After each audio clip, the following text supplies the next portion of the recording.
Kesetiaan membuahkan kebaikan atau kesetiaan membuahkan berkat.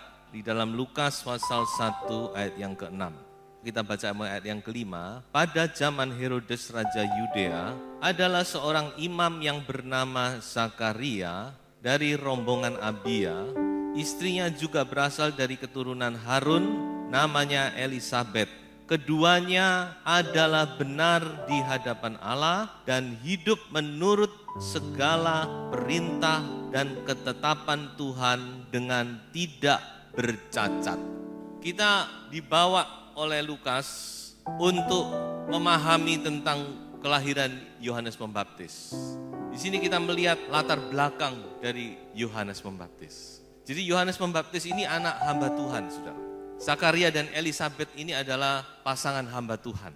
Dan yang menarik perhatian saya, walaupun di sini tidak disebutkan, dikatakan bahwa Zakaria dan Elisabet ini setia melayani Tuhan dari sejak muda sampai usia lanjut. Hari demi hari, minggu demi minggu, bulan demi bulan, tahun demi tahun, mereka melayani sesuai dengan tugas yang diberikan kepada mereka. Dan ada satu kekurangan mereka, yaitu mereka tidak punya anak. Tentu saudara, mereka pasti ingin memiliki anak.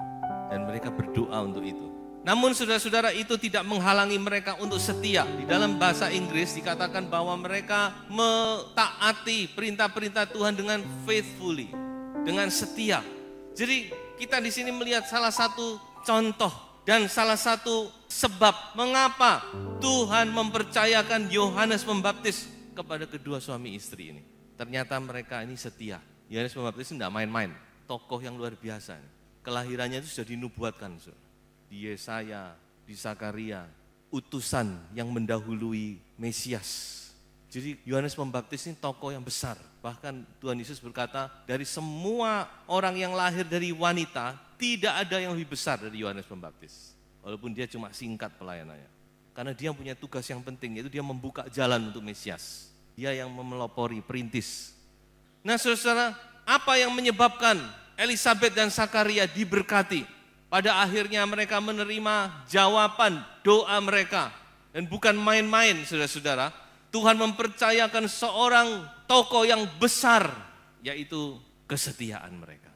Mereka setia melayani Tuhan dari muda sampai tua. Dan memang saudara-saudara, Tuhan melawat mereka pada waktu Zakaria sedang melayani Tuhan. Sedang melakukan tugas keimamannya. Malaikat muncul dan memberitakan kelahiran daripada Yohanes Pembaptis. Nah ini sebabnya kesetiaan itu tidak sia-sia. Walaupun kesetiaan itu seringkali seperti tidak kelihatan, tidak spektakuler. Nah, sekarang ini kan orang lagi berupaya mengejar hal-hal yang spektakuler, yang hebat, yang eksplosif. Nah, itu yang dikejar.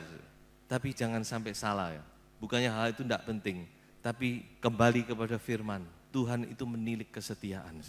Dan pekerjaan Tuhan itu ditopang oleh orang-orang yang setia. Amin. Sekarang kita mau melihat apa sih sebenarnya kesetiaan itu. Saya tidak bicara Alkitab, tapi saya bicara dulu Kamus Besar Bahasa Indonesia. Apa yang dikatakan kesetiaan? Jadi ini yang dimengerti oleh orang awam. Saya tidak bicara hal rohani, tapi orang awam pun mengerti apa itu kesetiaan. Di dalam Kamus Besar Bahasa Indonesia dikatakan, pertama, kesetiaan itu adalah satu bentuk kepatuhan, ketaatan. Jadi kesetiaan dan ketaatan ini tidak bisa dipisahkan. Kalau ada orang setia kepada Tuhan, dia pasti juga orang yang taat, yang patuh, bukan pemberontak. Jadi pertama-tama Kamus berkata kesetiaan itu tidak bisa lepas dari patuh dan taat. Makanya kedua hal ini selalu digandengkan, setia dan taat, taat dan setia. Yang kedua, setia itu juga berarti tetap dan teguh hati. Jadi Kamus berkata setia itu adalah tetap dan teguh hati. Artinya tidak berubah, tidak bergeming, persisten. Orang yang setia itu. Tidak sebentar kayaknya semangat tiba-tiba hilang, tidak tahu di mana. Kemudian muncul lagi, kemudian hilang lagi, bukan gitu. Jadi setia ini persisten, saudara. Terus, nah, kata terus ini mungkin bisa mewakili. Yang ketiga, setia itu berarti berpegang teguh kepada pendirian atau janji. Jadi kita sudah punya gambaran yang lengkap tentang kata setia. Jadi orang yang setia itu, dia kalau berjanji, dia akan tepati, amin. Sebab itu dikatakan Allah adalah Allah yang setia. Sebab Allah tidak pernah tidak menepati janji. Setiap titik koma akan digenapi. Jadi setia itu juga berarti kita menepati janji, dapat dipercaya. Kalau mau mempercayakan seseorang, cari orang yang setia. Jangan cari orang yang hebat. Orang yang hebat kalau tidak setia percuma. Tama-tama harus setia dulu. Jadi kalau saya simpulkan, kesetiaan itu dinyatakan, dibuktikan, diuji dengan waktu. Kita tidak bisa mengatakan kesetiaan itu seseorang yang baru, lalu kita katakan setia, belum. Setia itu harus dibuktikan dengan waktu. Makanya dalam firman Tuhan ada perkataan, orang yang baru masuk iman jangan diangkat. Ini Alkitab, karena belum terbukti. Jadi kita harus melihat dulu kesetiaannya sampai di mana. Kesetiaan itu diuji dengan waktu. Nah sekarang saya bicara tentang kebalikan dari kata setia. Kebalikan dari kata setia, firman Tuhan memakai kata berubah setia. Kalau saudara lihat di dalam Alkitab, kata ini muncul kurang lebih 23 kali. Istilah berubah setia. Berubah setia ini artinya orang yang tadinya seperti setia tapi tiba-tiba dia tidak setia. Kesetiaannya berubah. Nah ini saudara sebagai lawan dari kata setia. Saya beri 2 contoh. Yang pertama adalah Raja Usia. Firman Tuhan mencatat raja ini berubah setia. Tadinya dia seorang yang takut akan Tuhan. Seorang yang baik, yang beribadah dengan baik, saudara. Namun firman Tuhan mencatat ketika dia sudah menjadi kuat, dia menjadi tinggi hati, dan kemudian dia berubah setia. Dan dia masuk ke dalam bait suci untuk mempersembahkan ukupan yang sebenarnya itu tidak diperbolehkan. Ini tugas imam. Walaupun dia raja sehebat apapun, tapi dia tidak boleh. Zaman dulu itu dipisah, urapan raja, urapan imam, urapan nabi itu lain. Usia diurapi sebagai raja tapi tidak diurapi sebagai imam. Mungkin dia pikir karena saya sekarang kuat disegani siapapun, tidak ada yang berani kepada saya. Lalu dia masuk ke bait suci, dia mempersembahkan ukupan, saudara-saudara. Maka muncullah imam-imam yang tegas dikatakan. Keluar, kamu tidak berhak di sini. Ini bukan wewenangmu. Dan Usia begitu digitukan, marah dia. Marah, mungkin dia sudah bermaksud untuk membunuh atau apa. Tapi Tuhan turun tangan. Saat itu dia kena kusta. Dia sendiri malu, lalu dia menyingkir dan diasingkan sampai matinya. Berubah setia. Sudah hati-hati, kekuatan, kejayaan, kehebatan ini bisa membuat hati manusia berubah. Kalau kita tidak menjaga hati kita, kalau kita tidak berhati-hati. Lalu contoh yang kedua adalah kebalikan, Raja Ahas. Lalu Raja Ahas itu bukan raja yang baik memang sebenarnya. Dan firman Tuhan mencatat Ahas ketika dia dalam keadaan terdesak, dia makin berubah setia. Jadi dasarnya sudah tidak setia, tapi karena dia terdesak, didesak oleh musuh, dia nggak mampu berbuat apa-apa, lah dia makin meninggalkan Tuhan, makin berubah setia. Kadang-kadang kepepet bisa membuat orang tidak setia. Saya akan melihat bersama-sama apa sih, bagaimana sih Tuhan itu menanggapi kesetiaan kita ini. Apa yang disediakan Tuhan bagi orang-orang yang setia. Bagaimana Tuhan memperlakukan orang-orang yang setia. Yang pertama saudara-saudara, dikatakan bahwa Tuhan mencari orang yang setia. Mari kita baca ayatnya, Amsal 19:22 dan Amsal 20 ayat yang ke-6. 19:22, sifat yang diinginkan pada seseorang ialah kesetiaannya. Lebih baik orang miskin daripada seorang pembohong. Amsal 20 ayat yang ke-6. Banyak orang menyebut diri baik hati, tetapi orang yang setia, siapakah menemukannya? Kita lihat di sini, orang yang baik tidak banyak sebenarnya di dunia ini, tapi masih banyak. Tetapi orang yang setia jarang. Ini firman Tuhan. Tuhan berkata, di mana mendapatkan orang yang setia? Dengan lain kata, saya boleh katakan bahwa Tuhan mulai dulu sampai sekarang dia masih mencari.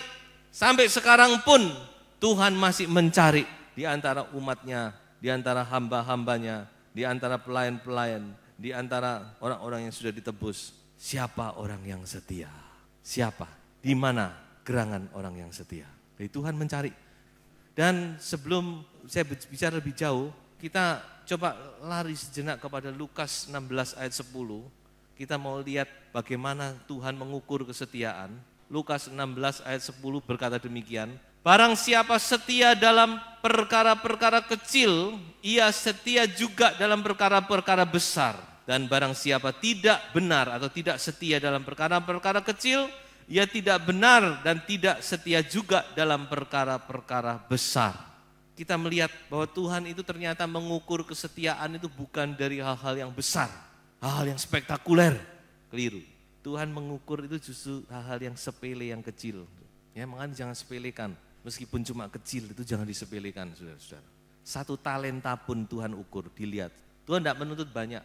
1 talenta, ya dapat 1 talenta, tidak apa-apa. Tuhan tidak mengukur kamu 1 talenta, kamu harus dapat cuan 10 talenta, tidak. Kamu 2 talenta berarti kamu harus 20 talenta, tidak. 1 talenta, ya kamu lakukan dengan setia, mendapat 1 talenta lagi, itu sudah setia. Tuhan ukur kesetiaan itu dari perkara-perkara yang kecil.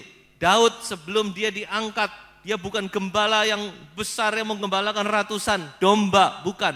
Dia cuma menggembalakan dikatakan 2-3 ekor domba. Tapi dia setia, saudara. Walaupun cuma 2-3 ekor, dia bela nih sungguhan. Dia bela, dia pertaruhkan hidupnya. Dan Tuhan angkat dia menjadi gembala dari seluruh umat Israel.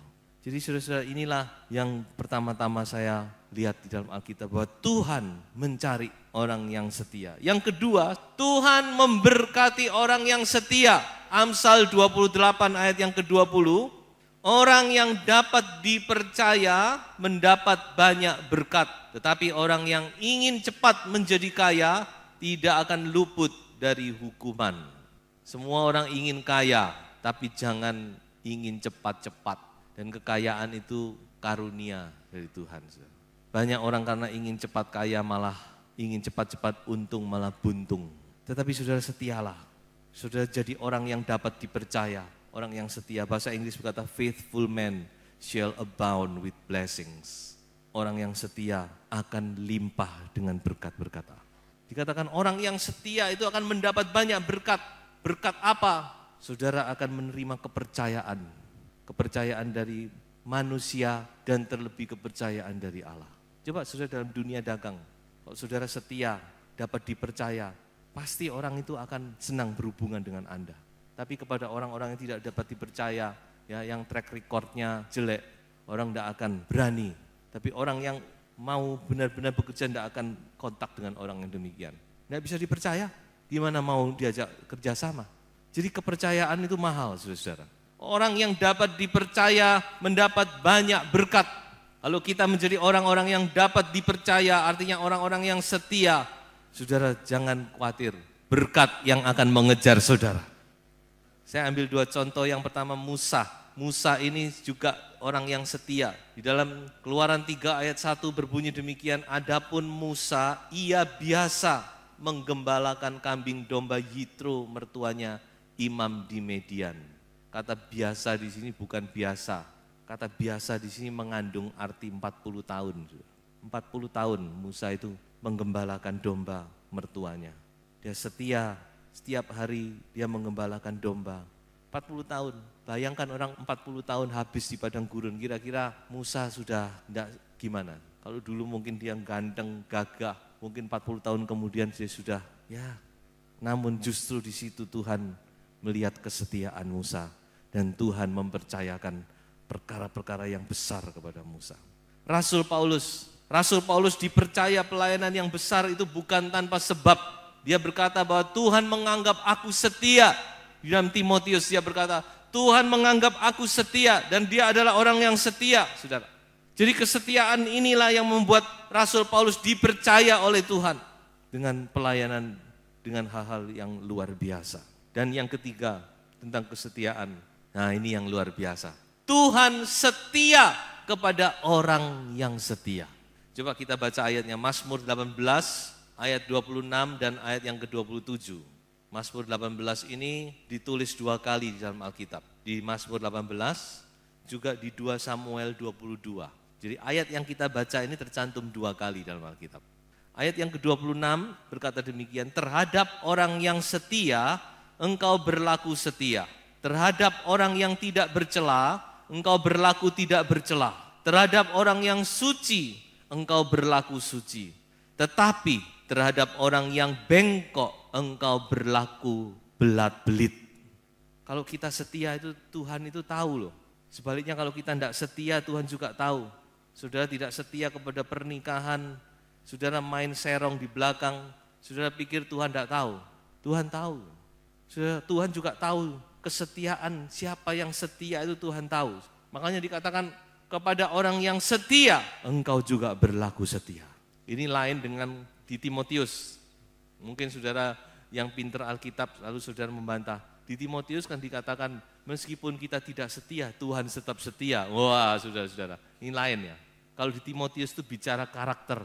Kalau karakter Tuhan itu tidak berubah memang. Jadi karakter Tuhan itu tidak berubah. Kita memang tidak setia, tapi karakter Tuhan yang setia ini tidak bisa berubah. Tapi di dalam perbuatannya, di dalam dia menyatakan, menggenapkan janjinya, itu dia akan menggenapkan kepada orang-orang yang setia. Saudara bisa baca Mazmur 33 ayat 4. Tuhan menggenapkan janjinya dalam kesetiaan. Orang-orang yang setia yang akan menerima janji Tuhan itu. Jadi jangan dikacaukan dua ayat ini. Lalu saudara berkata, meskipun aku tidak setia, Tuhan tetap setia. Oh enggak apa-apa, aku dijamin kalau gimana. Nanti dulu. Ini bukan bicara tentang perbuatan Tuhan, ini bicara tentang karakter Tuhan yang tidak pernah berubah. Tapi kita sudah membaca tadi, Tuhan akan setia kepada orang-orang yang setia. Kepada orang-orang yang tidak setia, yang bengkok, belat-belit, Tuhan juga akan belat-belit.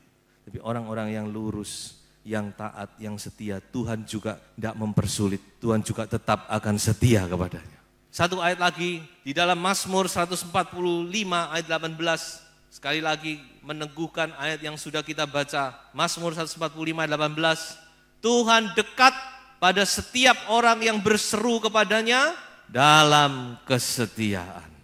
Tuhan dekat. Makanya itu kita semuanya itu harus kita lakukan dalam kesetiaan. Saudara yang sudah berdoa, suka doa pagi, ayo setia doa pagi. Saudara, karena Tuhan itu dekat. Nah saudara, sebab itu mari kita menjadi anak-anak Tuhan yang setia. Orang yang setia pasti mendapat banyak berkat. Saudara. Mungkin orang tidak melihat, mungkin orang tak bisa menghargai kita, tapi ada sepasang mata di sorga yang melihat kesetiaan saudara dan saya. Ayat terakhir saya baca dari 1 Korintus 4 ayat 1 dan 2. Demikianlah hendaknya orang memandang kami sebagai hamba-hamba Kristus yang kepadanya dipercayakan rahasia Allah. Yang akhirnya dituntut dari pelayan-pelayan yang demikian ialah bahwa mereka ternyata dapat dipercayai. Itulah saudara dan saya. Tuhan memberkati.